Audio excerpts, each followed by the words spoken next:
adult novel inspired by his own adolescence about the redemption of a teenage bully.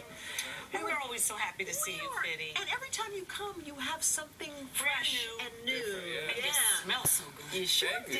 He's wearing Fitty. Fitty is wearing Fitty. His own set. Powered by 50, yeah. Powered by Fitty. Now, this is terrific because I think this book, it's designed for kids, what age, 13, 14, kind of that age group?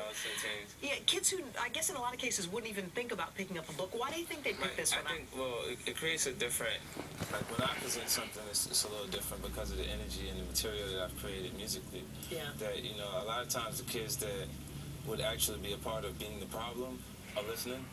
So when I offer it, they'll take the time to stop and read it. And the scenarios in the book are written from the perspective of a child that is being a bully, not dealing with their emotions properly. So you had your son in mind? Is that right when you were writing this? Because my son is 15 years old and teen right now, it's a relevant issue for me. Sure. With, you know, because of him. But it's now, like I wrote it because I wanted to do something about it. Like I seen issues happening a long time ago.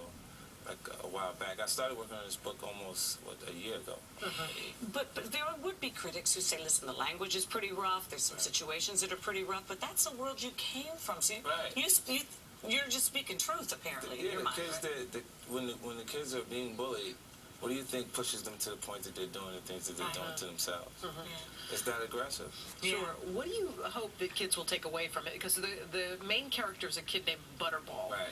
Who's got a weight problem.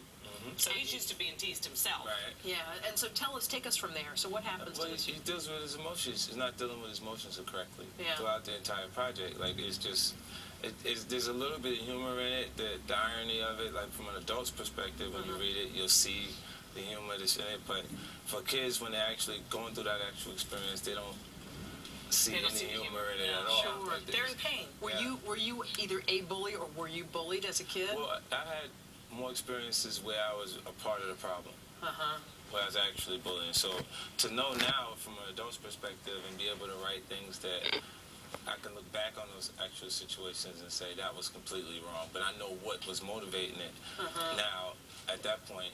Fitty, you had a really tough upbringing. Your mom, you lost your mom early on, and she had been a drug dealer, and you started dealing drugs when you were a little kid. When you're 12 years old, what got you? I went up enough time, but what was the one thing that turned your life around? My son. He's my motivation. And when Maurice was born? Marquise. When Marquise, he was born, excuse me. When he was born, I had to change everything. Wow. You loved something more than you loved yourself at that point. Exactly. Yeah. That's what I gotta do. I gotta find a woman that loves something more than me, right? Yeah. Maybe God. Yeah. There's an idea. Can you imagine? Come back when you meet her, too. Yeah, Russ will help you find her. Yeah.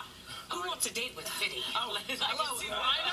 Line up. That's a TV show. That's what you do next, all right? We love you, and we're always so happy every time you come to see us. Thank you, sweetie. Thank you so much. All right. Bless you. All right, coming up next, why your man doesn't